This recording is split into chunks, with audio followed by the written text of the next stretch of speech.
ನಮಸ್ಕಾರ ವೀಕ್ಷಕರೇ, ಯಾರ್ಯಾರು ರೇಷನ್ ಕಾರ್ಡನ್ನು ತಿದ್ದುಪಡಿ ಮಾಡಲಿಕ್ಕೆ ವೇಟ್ ಮಾಡ್ತಾ ಇದ್ದೀರಾ? ಸೊ ಅವ್ರಿಗೆಲ್ಲರಿಗೂ ಕೂಡ ಭರ್ಜರಿ ಗುಡ್ ನ್ಯೂಸ್ ಅಂತ ಹೇಳ್ಬೋದು. ಸೊ ಆಲ್ಮೋಸ್ಟ್ ಅಲ್ಲಿ ಕರ್ನಾಟಕದ ಜನತೆನೇ ಕೂಡ ಇಲ್ಲಿ ವೇಟ್ ಮಾಡ್ತಾ ಇರುವಂಥದ್ದು. ಯಾಕಂದರೆ ರೇಷನ್ ಕಾರ್ಡ್ ತಿದ್ದುಪಡಿ ಮಾಡಲಿಕ್ಕೆ ಅವಕಾಶ ಕೊಟ್ಟು ಬಹಳ ದಿನನೇ ಆಯಿತು. ಈಗಾಗಲೇ ಅಪ್ಲಿಕೇಶನ್ ಹಾಕ್ಲಿಕ್ಕೂ ಕೂಡ ಕೊಟ್ಟು 1.5 ವರ್ಷ ಅಂದರೆ ಒಂದೂವರೆ ವರ್ಷ ಆಯಿತು. ಇನ್ನೂ ಕೂಡ ಅಪ್ಲಿಕೇಶನ್ ಹಾಕ್ಲಿಕ್ಕೆ ಅವಕಾಶ ಮಾಡಿಕೊಟ್ಟಿಲ್ಲ. ಈಗಾಗಲೇ ಒಂದು ವಿಡಿಯೋದಲ್ಲಿ ತಿಳಿಸ್ಕೊಟ್ಟಿದ್ದೀನಿ. ಎಲೆಕ್ಷನ್ ರಿಸಲ್ಟ್ ಆದ ತಕ್ಷಣ ಒಂದು ಸ್ವಲ್ಪ ದಿನ ಬಿಟ್ಟು ನಿಮಗೆ ಅವಕಾಶ ಮಾಡಿಕೊಡ್ತೇವೆ ಅಂತ ರಾಜ್ಯ ಸರ್ಕಾರ ಘೋಷಣೆ ಮಾಡಿದೆ. ಈಗ ನ್ಯೂಸ್ಗಳಲ್ಲಿ ಕೂಡ ಬಂದಿದೆ.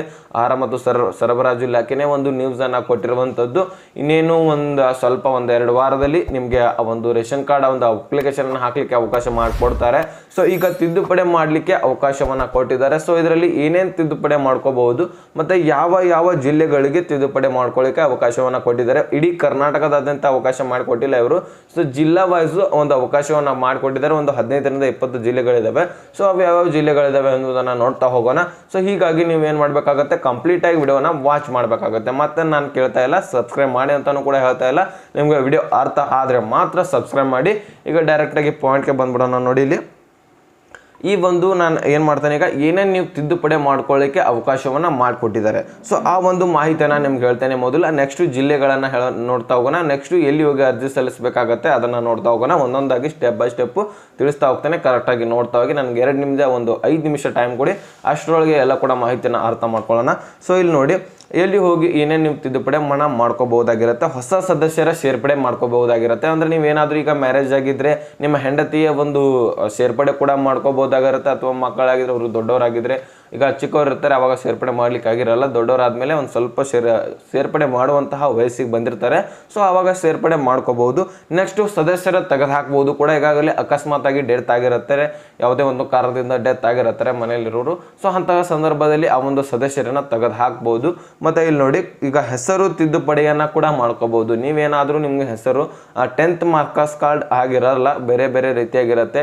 ಆವಾಗ ಏನ್ ಮಾಡ್ಬೋದು, ನೀವು ಹೆಸರನ್ನ ತಿದ್ದುಪಡಿ ಮಾಡ್ಕೋಬಹುದು. ಅಡ್ರೆಸ್ ಕೂಡ ತಿದ್ದುಪಡಿಯನ್ನ ಮಾಡ್ಕೊಬಹುದು. ಮತ್ತೆ ಇಲ್ಲಿ ಮುಖ್ಯವಾಗಿ ಕುಟುಂಬ ಯಜಮಾನಿಯನ್ನ ನೀವು ಬದಲಾಯಿಸಬಹುದು. ಮತ್ತೆ ಇಲ್ಲಿ ಮುಖ್ಯವಾದ ಗೃಹಲಕ್ಷ್ಮಿ ಯೋಜನೆ ಬಗ್ಗೆ ಮಾಹಿತಿ ಇದೆ, ನೋಡ್ಕೊಳ್ಳಿ. ಕುಟುಂಬ ಯಜಮಾನಿಯನ್ನ ಬದಲಾಯಿಸಿದ್ರೆ ನೀವು ಮತ್ತೊಂದ್ಸರಿ ಅರ್ಜಿಯನ್ನ ಸಲ್ಲಿಸಬೇಕಾಗತ್ತೆ. ಓಕೆನಾ? ಇದಂತೂ ಕ್ಲಾರಿಫಿಕೇಶನ್ ಸಿಕ್ಕಿದೆ ಅಂತ ಅನ್ಕೋತೀನಿ. ನೀವೇನಾದ್ರೂ ತಿದ್ದುಪಡಿ ಮಾಡ್ಕೊಂಡ್ರೆ ಮತ್ತೊಂದ್ಸರಿ ಗೃಹಲಕ್ಷ್ಮಿ ಯೋಜನೆಗೆ ಅರ್ಜಿಯನ್ನು ಬೇಗ ಸಲ್ಲಿಸಿ. ಯಾಕಂದ್ರೆ ಅಲ್ಲಿ ಹೋಗಿ ಫೆಚ್ ಆಗಲಿಕ್ಕೆ ಡಿಲೇ ಆಗುತ್ತೆ. ಅವಾಗ ಅಮೌಂಟ್ ನಿಮಗೆ ಬರೋದು ನಿಂತು ಬಿಟ್ಟಿರುತ್ತೆ. ಸೊ ಹೀಗಾಗಿ ಮತ್ತೊಂದ್ಸರಿ ಅರ್ಜಿಯನ್ನು ಸಲ್ಲಿಸಿ ನೀವು ಕಂಟಿನ್ಯೂಸ್ ಆಗಿ ಹಣವನ್ನು ಪಡಿತಾ ಹೋಗ್ಬೋದು. ಈಗ ನೋಡಿ, ನಿಮ್ಮ ಕುಟುಂಬದ ಯಜಮಾನಿಯನ್ನ ಬದಲಾಯಿಸುವುದಂದ್ರೆ ಏನು? ಅತ್ತೆಯ ಜಾಗದಲ್ಲಿ ಸೊಸೆಯನ್ನು ಹಾಕ್ಬೋದು, ಸೊಸೆಯ ಜಾಗದಲ್ಲಿ ಅತ್ತೆಯನ್ನು ಹಾಕ್ಬೋದು, ಅಥವಾ ಯಾವುದೇ ರೀತಿಯ ಮಹಿಳೆಯರನ್ನ ಹಾಕ್ಬೋದಾಗಿರುತ್ತೆ ವೀಕ್ಷಕರೇ. ಸೊ ಈ ರೀತಿಯಾದಂತಹ ತಿದ್ದುಪಡಿಯನ್ನು ಮಾಡ್ಕೋಬಹುದು. ಅದ್ರ ಜೊತೆಗೇನೆ NPCI ಮ್ಯಾಪಿಂಗ್ ಕೂಡ ಮಾಡಿಸ್ಕೋಬಹುದು, KYC ಕೂಡ ಮಾಡಿಸ್ಕೋಬಹುದಾಗಿರುತ್ತೆ. ಸೊ ಇವೆರಡು ಕೂಡ ಬಹಳಷ್ಟು ಮಹತ್ವ ಆಗಿರುತ್ತೆ. ಅದರಿಂದನೇ ನಿಮಗೆ ಅಮೌಂಟ್ ಬರ್ತಾ ಇಲ್ಲ. ಅದು ಕ್ಲಿಯರಿಫಿಕೇಶನ್ ಇದ್ರೆ, ಅದೊಂದು ಕರೆಕ್ಟಾಗಿ ಇದ್ರೆ ಮಾತ್ರ ನಿಮಗೆ ಈ ಒಂದು ಗೃಹಲಕ್ಷ್ಮಿ ಯೋಜನೆ ಆಗಿರಲಿ, ಯಾವುದೇ ರೀತಿಯ ಗೌರ್ಮೆಂಟ್ ಸ್ಕೀಮ್ನ ಹಣ ಬರೋದು, ಮತ್ತೆ ಗೌರ್ಮೆಂಟ್ನ ಯಾವುದೇ ಸ್ಕೀಮನ್ನು ನೀವು ಉಪಯೋಗನ ಪಡಿಬೋದಾಗಿರುತ್ತೆ. ಸೊ ಈ ಎಲ್ಲ ಕರೆಕ್ಟಾಗಿ ಮಾಡ್ಕೊಂಬಿಡಿ. ಈಗಲೇ ಅವಕಾಶ ಸಿಕ್ಕಿದೆ ವೀಕ್ಷಕರೇ. ಭಾಳಷ್ಟು ಜನ ಕಮೆಂಟಲ್ಲಿ ಕೇಳ್ತಾನೆ ಇರ್ತೀರಿ. ಸೊ ಈಗ ತಿದ್ದುಪಡಿ ಯಾವಾಗ ಬಿಡ್ತಾರೆ ಸರ್, ಒಂದು ಅಪ್ಲಿಕೇಶನ್ ಯಾವಾಗ ಬಿಡ್ತಾರೆ? ಸೊ ನಾವು ತಿದ್ದುಪಡಿ ಮಾಡಿಕೊಂಡು ಗೃಹಲಕ್ಷ್ಮಿ ಯೋಜನೆ ಹಣ ಪಡೆಯೋರಿದ್ದೀವಿ. ಸೊ ಅದಕ್ಕೋಸ್ಕರ ನಮ್ಗೆ ಹಣ ಬರ್ತಾ ಇಲ್ಲ ಅಂತ ಭಾಳಷ್ಟು ಜನ ಕೇಳ್ತಾ ಇದ್ರಿ. ಸೊ ನೋಡಿ, ಈಗಾಗಲೇ ಅವಕಾಶವನ್ನು ಬಿಟ್ಟಿದ್ದಾರೆ. ಸೊ ನೀವೇನು ಮಾಡಬೇಕು, ಎಲ್ಲಿ ಹೋಗಿ ಅರ್ಜಿ ಸಲ್ಲಿಸಬೇಕಂದ್ರೆ, ನೀವು ಒಂದು ತಿದ್ದುಪಡಿ ಮಾಡ್ಕೋಬೇಕಂದ್ರೆ CSC ಸೆಂಟರ್ ಆಗಿರಲಿ, ಗ್ರಾಮವನ್ನಾಗಿರಲಿ, ಬಾಪು ಸೇವಾ ಕೇಂದ್ರ ಆಗಿರಲಿ, ಕರ್ನಾಟಕವನ್ನಾಗಿರಲಿ, ಇಲ್ಲಿ ಹೋಗಿ ನೀವು ಏನು ಮಾಡಬೇಕಾಗುತ್ತೆ, ತಿದ್ದುಪಡಿಯನ್ನು ಮಾಡ್ಕೋಬಹುದಾಗಿರುತ್ತೆ. ಸೊ ಆರಾಮಾಗಿ ಹೋಗಿ ತಿದ್ದುಪಡಿಯನ್ನು ಮಾಡ್ಕೊಳ್ಳಿ. ನಾವು ಒಂದು ವೆಬ್ಸೈಟ್ ಲಿಂಕ್ ಅನ್ನು ಕೊಟ್ಟಿರ್ತೇನೆ ಡಿಸ್ಕ್ರಿಪ್ಷನ್ ಅಲ್ಲಿ. ಸೊ ಅಲ್ಲಿಂದ ಹೋಗಿ ನೀವು ವೆಬ್ಸೈಟ್ ಅನ್ನು ನೋಡಬಹುದು. ಆದರೆ ಆ ಒಂದು ವೆಬ್ಸೈಟ್ ಆದಷ್ಟು ಜನರಿಗೆ 100% ಜನರಿಗೆ ಓಪನ್ ಆಗೋದೇ ಇಲ್ಲ. ಯಾಕಂದ್ರೆ ನನಗೂ ಕೂಡ ಓಪನ್ ಆಗಿಲ್ಲ. ಯಾಕಂದ್ರೆ ಸರ್ವರ್ ಬಹಳಷ್ಟು ಒಂದು ಇಶ್ಯೂ ಆಗಿರುತ್ತೆ, ಓಪನ್ ಆಗಲ್ಲ. ಅದು ಟೆಕ್ನಿಕಲ್ ಇಶ್ಯೂನೂ ಕೂಡ ಆಗಿರುತ್ತೆ, ಓಪನ್ ಆಗಲ್ಲ ವೀಕ್ಷಕರೇ. ಡೈರೆಕ್ಟಾಗಿ ನೀವು ಅಲ್ಲೇ ಹೋಗಿ ತಿದ್ದುಪಡಿಯನ್ನು ಮಾಡ್ಕೊಳ್ಳಿ. ಇದು ನನ್ನ ಸಜೆಷನು.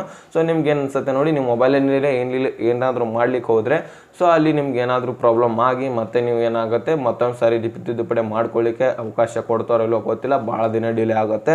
ಸೊ ಅದಕ್ಕೋಸ್ಕರ ಹೇಳ್ತಾ ಇದ್ದೀನಿ. ಸೊ ಅಲ್ಲಿಯೇ ಹೋಗಿ ನೀವು ತಿದ್ದುಪಡಿಯನ್ನು ಮಾಡ್ಕೊಳ್ಳಿ. ಈ ಒಂದು ವೆಬ್ಸೈಟ್ ನೋಡಿ ಆದಷ್ಟು ನೋಡ್ಕೊಳ್ಳಿಕ್ಕೆ ಒಂದು ಕೊಟ್ಟಿರ್ತೀನಿ ನಾನು ಡಿಸ್ಕ್ರಿಪ್ಷನಲ್ಲಿ, ಅಲ್ಲಿಂದ ನೋಡ್ಕೋಬಹುದು.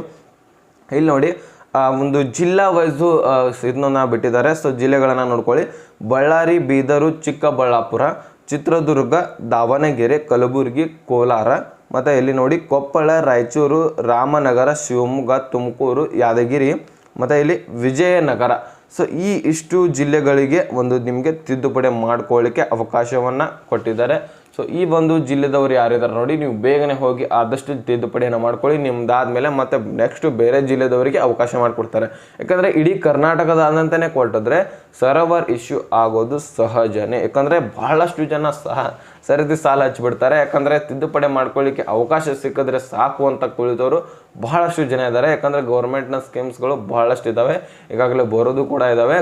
ಮೋದಿಜಿ ಆಗಿರಲಿ, ಈ ಕಡೆ ರಾಹುಲ್ ಗಾಂಧೀಜಿ ಆಗಿರಲಿ, ಸೊ ಯಾರಾದರೂ ಬಂದರೂ ಸಹಿತ ಆ ಒಂದು ಸ್ಕೀಮ್ಸ್ಗಳನ್ನು ಜಾರಿ ತರ್ತಾರೆ. ಸೊ ಆವಾಗ ನಿಮಗೆ ಆ ಒಂದು ಸ್ಕೀಮನ್ನು ಉಪಯೋಗ ಪಡಿಬೇಕಂದ್ರೆ ಈ ಒಂದು ರೇಷನ್ ಕಾರ್ಡ್ಗಳು ಕರೆಕ್ಟಾಗಿ ಇರಲೇಬೇಕಾಗತ್ತೆ. ಇದು ಒಂದು ಮುಖ್ಯವಾಗಿರುವಂಥದ್ದು. ಯಾಕಂದರೆ BPL ರೇಷನ್ ಕಾರ್ಡ್ ಇದ್ದವರಿಗೆ ಅಷ್ಟೇ ಒಂದು ಸ್ಕೀಮನ್ನು ಬಿಟ್ಟಿದ್ರೆ ಅವಾಗ ಏನು ಮಾಡ್ತೀರಾ ನೀವು? ಈಗಾಗಲೇ ಬಿಟ್ಟಿದ್ದಾರೂ ಕೂಡ ಗೃಹಲಕ್ಷ್ಮಿ ಯೋಜನೆ ಆಗಿರಲಿ, ಅನ್ನಭಾಗ್ಯ ಯೋಜನೆ ಆಗಿರಲಿ, ಈಗ BPL ರೇಷನ್ ಕಾರ್ಡ್ ಹೆಚ್ಚಾಗಿ ಅಂಥವ್ರಿಗೆ ಒಂದು ಮಹತ್ವ ಇದೆ. ಸೊ ಹೀಗಾಗಿ ನೀವೇನಾದರೂ ಒಂದು ತಿದ್ದುಪಡಿ ಮಾಡಿಸ್ಕೊಳ್ಳಿದ್ರೆ ಆದಷ್ಟು ಬೇಗನೆ ಹೋಗಿ ತಿದ್ದುಪಡಿಯನ್ನು ಮಾಡ್ಕೊಳ್ಳಿ. ಮೊಬೈಲ್ನಲ್ಲಿ ಏನೂ ಕೂಡ ಮಾಡಲಿಕ್ಕೆ ಹೋಗಬೇಡಿ.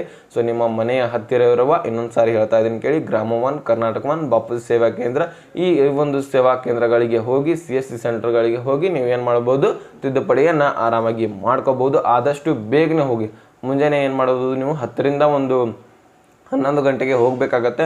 ಸೊ ಸಂಜೆ 4 ಅಥವಾ 5 ಗಂಟೆಗೆ ಒಳಗೆ ಆಗತ್ತೆ. ಅದಕ್ಕೆ ಇಂತಿಷ್ಟು ಅಂತ ಟೈಮ್ ಇರುತ್ತೆ. ಸರ್ವರು ಕೂಡ ಆದಷ್ಟು ಈಗ ಓಪನ್ ಆಗ್ತಿರಲ್ಲ, ಎಲ್ಲ CSC ಸೆಂಟರ್ಗಳಲ್ಲೂ ಕೂಡ ಕರೆಕ್ಟ್ ಟೈಮ್ಗೆ ಓಪನ್ ಆಗ್ತಾ ಇರುತ್ತೆ. ಸೊ ಅಂತಹ ಒಂದು ಸಂದರ್ಭದಲ್ಲಿ ಹೋಗಿ ನೀವು ಏನು ಮಾಡಬೇಕಾಗತ್ತೆ, ತಿದ್ದುಪಡಿ ಮಾಡ್ಕೋಬೇಕಾಗತ್ತೆ. ಇದ್ರ ಬಗ್ಗೆ ಡೇಟ್ ಏನು ಅನೌನ್ಸ್ ಮಾಡಿಲ್ಲ ಅವರು, ಆದಷ್ಟು ಒಂದು ಸ್ವಲ್ಪ ದೊಡ್ಡದಾಗಿ ಕೊಡ್ತಾರೆ.